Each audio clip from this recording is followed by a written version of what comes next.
নামজারি নিয়ে ভূমি মালিকদের ভোগান্তির কোনো শেষ নেই। তবে নামজারি সংক্রান্ত বিষয়ে এবার স্থায়ীভাবে একটি সমাধান চালু করা হলো সরকারের পক্ষ থেকে। নামজারির ক্ষেত্রে অনেক ক্ষেত্রে দেখা যায় ভূমি মালিকগণ তারা নামজারির জন্য আবেদন দায়ের করার পরে বিনা কারণেই বা কোনো ধরনের যৌক্তিক কারণ ছাড়া এসিল্যান্ড মহোদয় নামজারি আবেদন রিজেক্ট করে দেয়। এক্ষেত্রে একজন ভুক্তভোগী তিনি খুব সহজেই বুঝতে পারেন যে তার এই নামজারি যদি বাতিল করা হয় সেক্ষেত্রে পরবর্তীতে তার কিন্তু আর সঠিকভাবে করণীয় কিছুই থাকে না। অনেক ক্ষেত্রে তখন বাধ্য হয়ে থাকে তৃতীয় কোনো ব্যক্তির শরণাপন্ন হতে বাড়তি টাকা খরচ করার মাধ্যমে তারপরে নামজারির জন্য চেষ্টা চালাতে হয়। এখন থেকে সরকারের পক্ষ থেকে নিয়ম চালু করে দেওয়া হয়েছে, যাদের এই 8টি ডকুমেন্টস থাকবে বা তাদের এই কখনো আর এই ডকুমেন্টস থাকলে আর নামজারির জন্য তাদের আবেদন তারা এবার সরকারের পক্ষ থেকে নিয়ম চালু করে দেওয়া হয়েছে, যাদের এই 8টি ডকুমেন্টস থাকবে তাদের নামজারি কোনোভাবে আর বাতিল হবে না। এমনকি এসিল্যান্ড মহোদয় তাদের নামজারি যদি বাতিল করে থাকে সেক্ষেত্রে উক্ত কর্মকর্তা বা কর্মচারীর বিরুদ্ধেও সরকারের পক্ষ থেকে পদক্ষেপ নেওয়া হবে। তো প্রিয় ভিউয়ার্স, এই 8টি ডকুমেন্টস সরকারের পক্ষ থেকে বাধ্যতামূলক করা হয়েছে। যদি আপনি নামজারি আবেদনের সময় 8টি ডকুমেন্টস জমা দিতে পারেন বা আপনি প্রদর্শন করতে পারেন সেক্ষেত্রে আপনার নামজারি আবেদন কখনো বাতিল হবে না। অনেকেই মনে করে যে নামজারির জন্য আবেদন করার ক্ষেত্রে শুধুমাত্র একটা দলিল থাকলেই হয়, আর যেন তেন একটা দলিল নিয়ে নামজারির জন্য আবেদন করে এসিল্যান্ড মহোদয় নামজারি আবেদন বাতিল করে দেয়। তখন ওই ব্যক্তি ক্ষুব্ধ হয় এসিল্যান্ডের প্রতি যে আমার দলিল আছে কিন্তু আমাকে নামজারি দেওয়া হলো না। কিন্তু আসলে আপনার শুধু দলিল থাকলেই হবে না, নামজারির জন্য দলিলের পাশাপাশি আপনার মালিকানার সঠিক প্রমাণ নিশ্চিত করার জন্য এই 8টি ডকুমেন্টসও থাকা লাগবে। 1 নম্বরে, আপনি যে ব্যক্তি থেকে জমি ক্রয় করেছেন সেই ব্যক্তি সঠিকভাবে জমির মালিকানা লাভ করেছে কিনা বা তিনি কিভাবে জমির মালিকানা লাভ করেছে এটার সঠিক একটি প্রমাণ আপনাকে দেখাতে হবে। যদি ওই ব্যক্তি ক্রয় সূত্রে মালিক হয়ে থাকে তাহলে খুব ভালো কথা, ওই ব্যক্তি যেভাবে মালিকানা পেয়েছিল সেই সঠিক দলিলটি আপনার কাছে নিতে হবে। ওনার ওই দলিলটা অবশ্যই আপনি সর্বপ্রথম যাচাই বাছাই করে দেখবেন যে ওই দলিলের ভিতরে কোথাও কোনো ধরনের ত্রুটি আছে কিনা।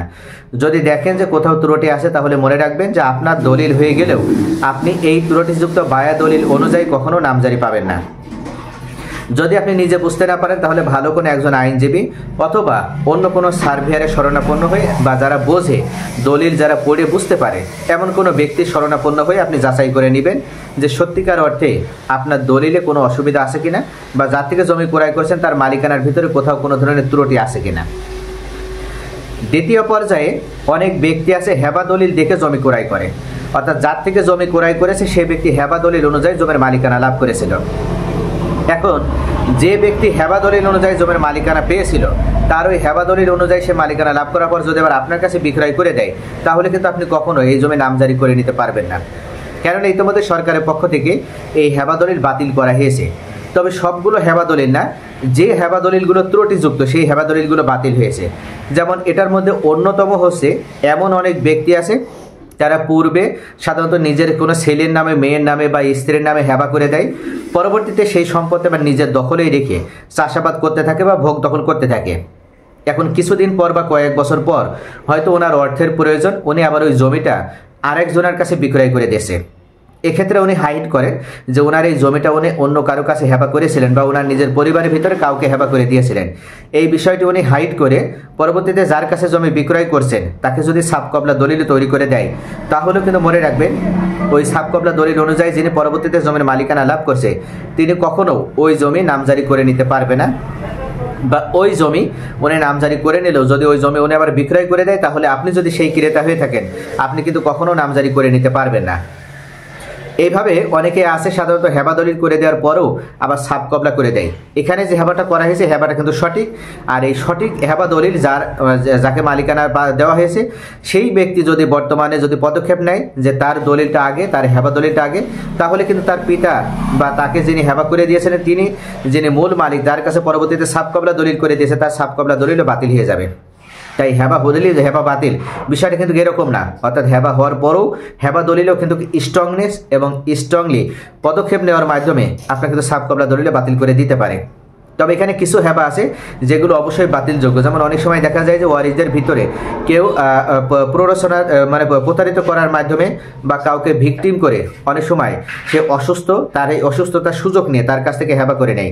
অনেক মেয়েরা আছে পিতাকে তার বাড়িতে নিয়ে যেয়ে বেড়াতে নিয়ে যাওয়ার নাম করে বা ডাক্তার দেখানোর নাম করে ওই পিতাকে দিয়ে হেবা করে নেয়।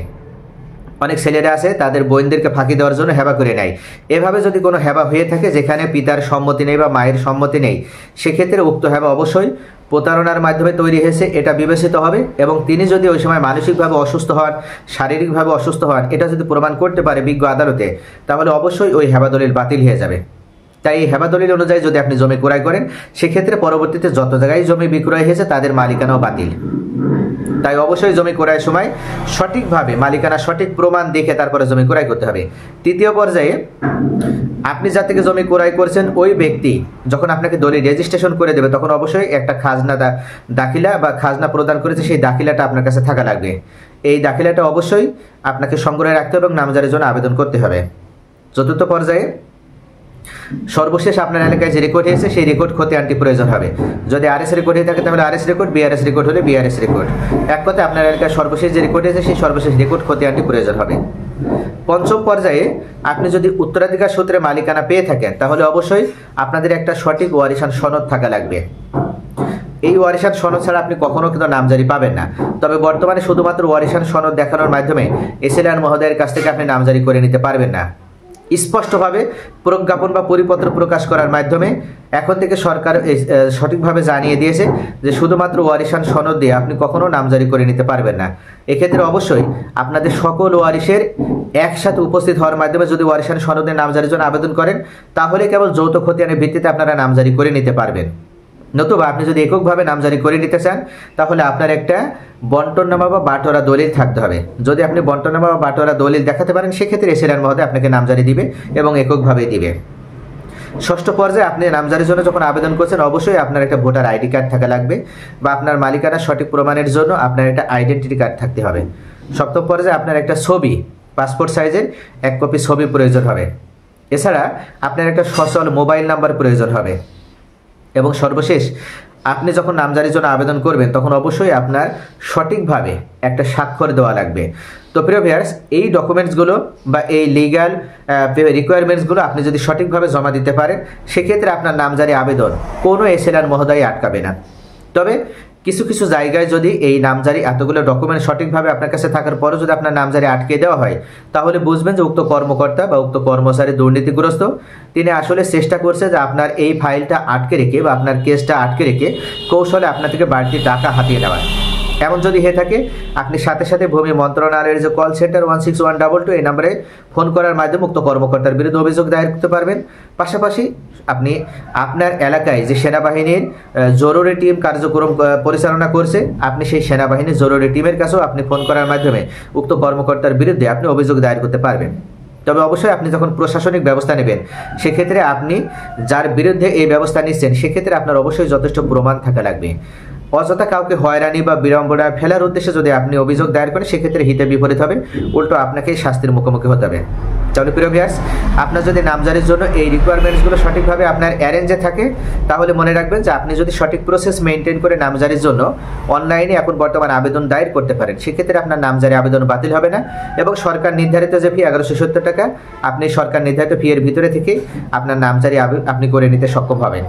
তবে এখানে আরও একটি বিষয়, অনেকে আছে নামজারি করার ক্ষেত্রে মনে করে যে এটা ঝামেলা, তাই তারা তৃতীয় কোনো ব্যক্তি বা প্রতারক কোনো চক্রের সাথে যোগাযোগ করে।